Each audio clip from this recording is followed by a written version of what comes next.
Dr Cheikh Oumar Ba, le directeur exécutif de IPAR, qui est un des centres qui a organisé ce processus de restitution d'un travail sur les questions de migration en Afrique avec les parlementaires du Sénégal et les journalistes.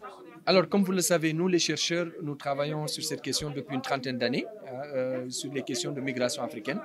On s'est rendu compte qu'il y a beaucoup d'idées reçues sur les questions de migration.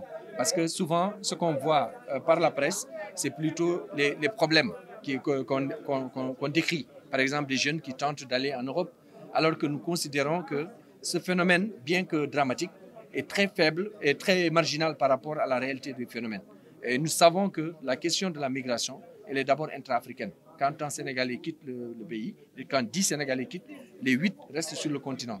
Donc, il vaut mieux parler d'abord de la migration intra-africaine, voir quelle potentialité ça a. Depuis des générations, nous connaissons ceux qui sont allés comme Diamantaire, nous connaissons ceux qui sont allés en Afrique de l'Ouest, notamment en Côte d'Ivoire, jusqu'en Afrique centrale. Et je pense qu'il faut valoriser ces questions de migration et montrer qu'il est possible de développer les pays à partir de ces phénomènes. Maintenant, on sait qu'il y a des problèmes aussi. Parce que si on regarde aujourd'hui, même les migrants qui viennent dans les espaces communs comme la transformation des mines, on se rend compte que parfois aussi il y a des problèmes de droit et même dans les déplacements.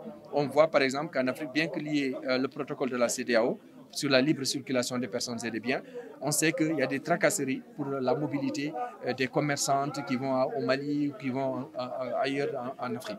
Donc toutes ces questions méritent aujourd'hui que les Africains commencent à en parler et puis trouvent des solutions internes avant de continuer toujours encore à mettre le focus sur la migration européenne alors qu'elle est marginale par rapport à nos situations.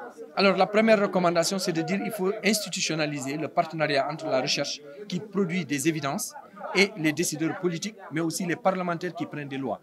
Ensuite, avec les journalistes qui font de la communication, et on a vu que malheureusement les journalistes, ils mettent beaucoup plus l'accent sur les faits divers. Par exemple, il y a une pirogue qui a chaviré, c'est dramatique.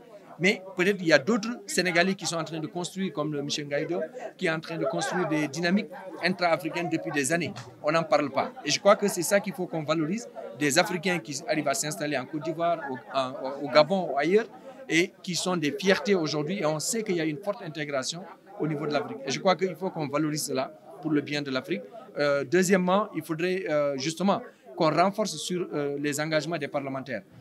Parfois aussi, les lois qu'ils prennent, c'est important l'application de ces lois. Aujourd'hui, en termes de reconnaissance même des femmes issues de la diaspora, mais aussi des femmes épousées par exemple par des Sénégalais ou qui viennent d'autres pays et vice-versa. Comment la femme peut donner la nationalité à son mari? Je crois que et les enfants qui sont issus de cela, je crois que certainement on y reviendra. Le dernier point, c'est que nous considérons qu'aujourd'hui la décision politique doit se baser sur des évidences. L'Assemblée a aujourd'hui la capacité de contrôle de l'action gouvernementale, de l'évaluation des politiques publiques. Donc nous devons les renforcer davantage. C'est dans ce sens que s'inscrit cet atelier de renforcement des capacités aussi des parlementaires et des jeunes.